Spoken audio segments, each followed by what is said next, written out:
कोटा में रियासतकालीन परंपरा के अनुसार आषाढ़ी पूर्णिमा पर गढ़ पैलेस स्थित 100 फीट ऊंचे जंतर की बुरुज पर धर्म ध्वजा लगाकर वायु धारणा परीक्षण किया गया। वायु परीक्षण में हाड़ौती क्षेत्र में अच्छे मानसून व धान्य परीक्षण में पशुओं की बम्पर पैदावार होने की संभावना जताई।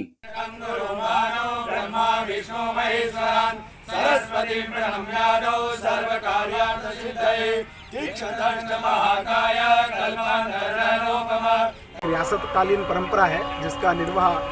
राज परिवार द्वारा निरंतर किया जा रहा है और राव माधो सिंह म्यूजियम ट्रस्ट के तत्वाधान में हर वर्ष आषाढ़ी पूर्णिमा को ये वायु धारणा पूजन किया जाता है।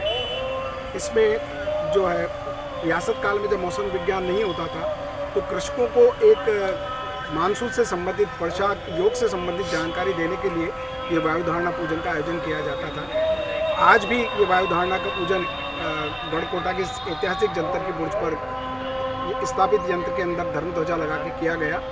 और सबसे जो एक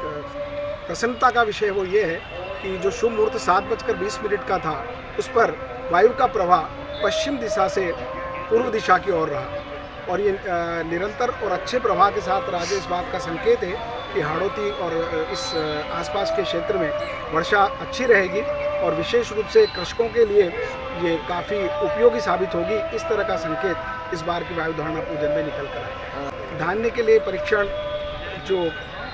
रियासतकालीन गढ़ में ब्रजनाथ जी महाराज का जो मंदिर है उसमें निश्चित मात्रा में जो भी हाड़ौती की धान है, जिसमें भी जो भी पैदावार है, जिसमें दोनों तरह की फसलें सर्दी और गर्मी की दोनों फसलों की एक निश्चित मात्रा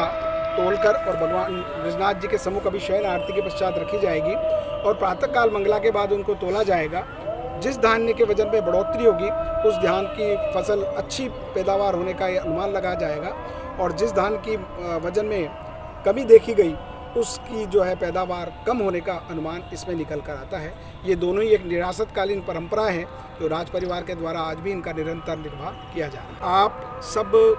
पिछले गत वर्षों से मैं सभी को यहाँ देख रहा हूँ और आप सब भी इस चीज़ को देखते आ रहे होंगे कि जो भी यहाँ पर वायु धारणा पूजन से निकलकर जो भी मंथन निकल कर आता है वर्षा के बारे में, मानसून के बारे में, वो तकरीबन 90% से ज़्यादा सत्य अभी तक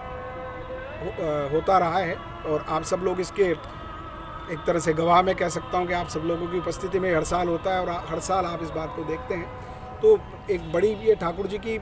कृपा ही मान के मैं चलता हूँ। और आपने विशेष रूप से इस चीज़ को देखा होगा कि हवा का प्रवाह बिल्कुल बंद था और जैसे ही शुभ मुहूर्त आया है प्रवाह अब निरंतर है और उसके बाद से निरंतर हो रहा है। ये इस बात का संकेत है कि उस शुभ मुहूर्त पे ही हवा का प्रवाह चालू होना ये बताता है कि इसमें कहीं ना कहीं ज्योतिषी गणना के साथ साथ ठाकुर जी की भी एक कृपा का विशेष योगदान। मैं